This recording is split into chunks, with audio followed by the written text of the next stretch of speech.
everybody, and welcome back to the internet's best reactions. Yes, the 2022 season is nearly here, but no, the first episode is actually about Drive to Survive. Yes, season 4 has hit our screens recently, and I thought, you know what, there's some memes out there, and there certainly was. So let's start with a man who has become a legend because of Drive to Survive, Gunther Steiner.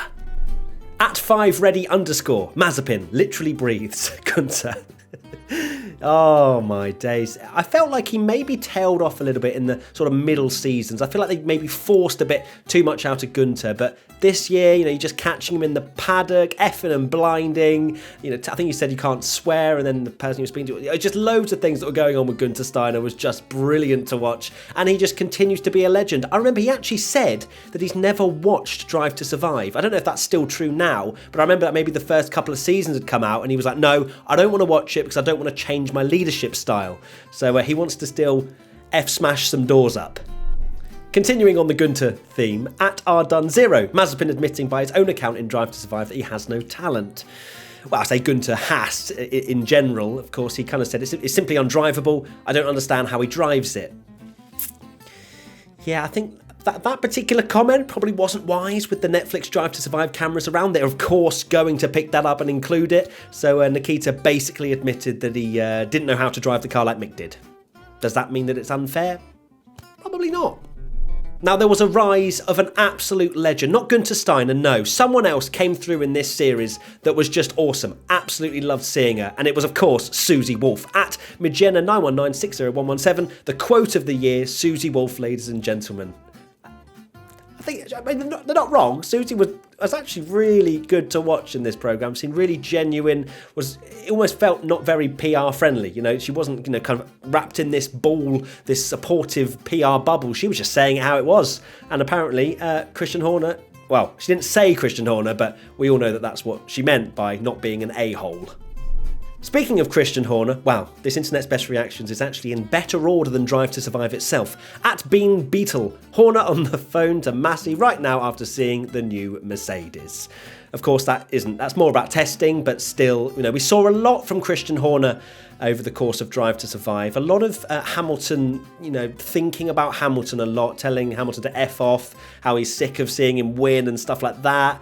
Did we enjoy that? Did we enjoy, to be fair, I say, probably at least 2 episodes worth was Christian Horner, just either in his garden or with his wife Jerry or on the pit wall. There was a lot of Christian Horner, but I guess there wasn't really much else they could use because Max refuses to be in it and Lewis just kind of gives very broad statements.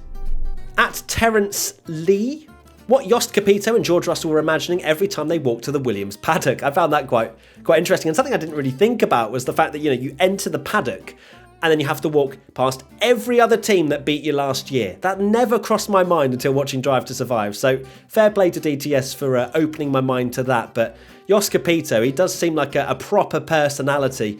Whether Williams will actually be any good, we'll find out this weekend. Are they going to be any good? Who knows? I've spoken about a few legends already in Drive to Survive. There's another one. Enter Yuki Tsunoda. At Lordway69, Yuki is killing me. He just so openly talks about pooing, which is, fair play. Clearly he felt very comfortable around the people he was around, including the Drive to Survive camera crew themselves. So Yuki was amazing. Again, quite unfiltered and great to watch. Oh God, I tried to finish that sentence without sneezing, but still managed it to sneeze. Sorry, moving on. At Frey6, when Netflix's version of Hamilton's Silverstone penalty lasted for 32 seconds, not 10. Well, look, come on. When you watch Drive to Survive, you're not going to expect just, flat out facts and no drama. Drive to Survive very much lives on creating drama, and they had to get all the angles. They had to get inside the pit wall. They had to show Hamilton shaking his head and getting ready to leave, and then the pit crew, and had to build that suspense despite having a 10-second penalty. I can see why they did it. I know a lot of people were timing it with their little stopwatches and being like, this is wrong. But if it was 10 seconds, they couldn't really build the same sort of suspense. At Bronwyn MacD28, haha, I had to. I think Bronwyn knew that this was probably going to get some kind of reaction. Toto Rebel was a bit like a baby, throwing the toys out their pram. I mean, it's just a meme, isn't it? I don't genuinely believe that Toto is throwing his toys out the pram, but it's a meme all the same. And it's a Toto meme. And the bottom left picture really does resonate with me whenever I get angry. I am very much Angry Toto when it gets bad. Before we continue, please do subscribe to this WTF1 YouTube channel. We are so close to 1 million subscribers. It's just there. I can almost reach it. Please subscribe and we can celebrate 1 million subscribers, which would be such an insane number of people that are following this channel. And I love absolutely every single one of you, so thank you. At LordWay69, Steiner's reactions to Mazepin are making me giggle. To be fair, that was savage, wasn't it? I think Gunter probably forgot that he was being recorded potentially for Drive to Survive that particular Grand Prix, or I don't know, but he just went in. Can you imagine if Mazepin was still in the team this year and he sees that? Not sure that would go down too well with his dad. At ReedCur6, Toto really chose the super villain fit for this Drive to Survive interview. He did. The proper turtleneck. I do like a turtleneck. It's, it's a vibe. If you like it, you like it. But he genuinely looks like some sort of Bond villain. It is unbelievable. And to be fair, was it the greatest ending to DTS? Just having him being like, everyone has targets on their back next year. And then it was like, cut, end scene, the end. I don't know. But Toto, I don't know if Toto was told, look, get a really evil suit on because we're going to have you right at the end of the show. I wouldn't put it past him. At the L Stan is Leo, me watching the Monaco episode of Drive to Survive.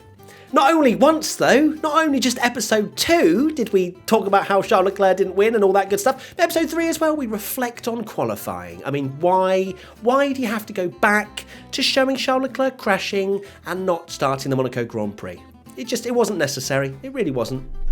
At Austin Munn 6, Netflix, when they have the option to include relevant team radios at the correct time. Oh, there were so many of them, wasn't there? Just random things. You just go, come on. I think Lando actually came out and said that he didn't say a particular team radio during Drive to Survive Season 4. And it's pretty... I can see why it would anger the drivers. You're kind of taking them out of context and making them look better or worse, which I guess, reality TV shows are that sort of thing as well. You kind of build either hate or love towards certain characters, and that wants you to be gripped even more as you watch it. But I can see why some drivers don't like it. I can see why Max doesn't, because, Drive to Survive does over-dramatise everything and sometimes just gets it completely wrong for the sake of this storyline that they may have built around two drivers or two teams. They need to be careful, otherwise sometimes teams will just drop out. At Panda Fui, whatever you want to call it, me wondering where's Baku podium. Yeah, they just didn't show it, did they? I think they showed Max's crash, but they didn't. Oh, and Lewis's lockup, but nothing else. Didn't show Perez winning, which was a shame, especially with, it's a Red Bull number 2 driver. They've had the struggles of Gasly and Albon before. I can see how that would have fit quite nicely into the whole sort of structure of Drive to Survive from the beginning of season 1. So, yeah, it was a shame to not see Baku, but I can also understand why they didn't include certain things. But also, they had so many things to include, and there were quite a lot missing, and it made me upset. At James Lewis 21, I'm glad James sees the same thing I did. Seeing George's Spa lap is the worst things put together I've ever seen on DTS. My brain hurts. I know, right? I think I said turn 1 in my review of it. I actually meant through Eau Rouge. He went through Eau Rouge, or Raidillon, about 4 times. He went into the middle sector, then back again, then into the last sector, then into the first sector. It was probably a 5-minute lap time as well. I didn't count it. I don't think anyone did, but the structure of some things just didn't make sense to a Formula 1 fan, but I guess when you look at the overarching viewers for this, I think a lot of people will be Formula 1 fans, but there'll be a hell of a lot of casuals that just won't know that that's the case. So I can see why maybe they've just gone, just stick it out, mate. It's fine. The F1 fans will moan, but who cares? At Comedian Chicago, the triumphant Mazepin Sochi scene where Mazepin is like, I beat Schumacher and Latifi, then you Google the race result and they both DNF'd. I mean, that's next level trying to build a storyline over, the backmarker had a great result, when all they were showing, all they were showing was him unlapping people because he made a bold call to go on to the wet tyres or the intermediate tyres. So, yeah, it's just, it's things like that where you go, oh, come on. It's almost too far-fetched that you have to laugh. At Night Nomad 88, Drive to Survive, F1 testing. Were you like that? Did you prioritise F1 testing or Drive to Survive first? Let me know in the comments. I want to know. At Christy Lombardi, all the reused footage so far. Yeah, well, I've spoke about Charles Leclerc, and there was so many bits of reused footage. I feel like Baku, despite them not showing the race, they showed lots of, like, in the pit lane, you know, where you have the pit crew and they're celebrating or being angry or whatever, they used a lot of stock footage from Baku and then just used it for any other track, because you can actually see on the screen Baku, and you're like, well, actually, no, we're looking at Hungary right now, my friend. So this is the eagle-eyed Formula One fan of us, that we're the only ones that notice. Right, that is it. Thank you so much for watching this internet's best reactions to Drive to Survive Season 4. From next week, we will be doing, of course, Tweet of the Week with Fanatec and all that good stuff, so make sure you use hashtag WTF1 and you could be in with winning an amazing Fanatec prize. So until then, please leave a like, please do subscribe, and I'll see you very soon for the first internet's best reactions from Bahrain. Who's going to win? Or maybe Charles Leclerc. I don't know, but I'll see you there. Bye-bye.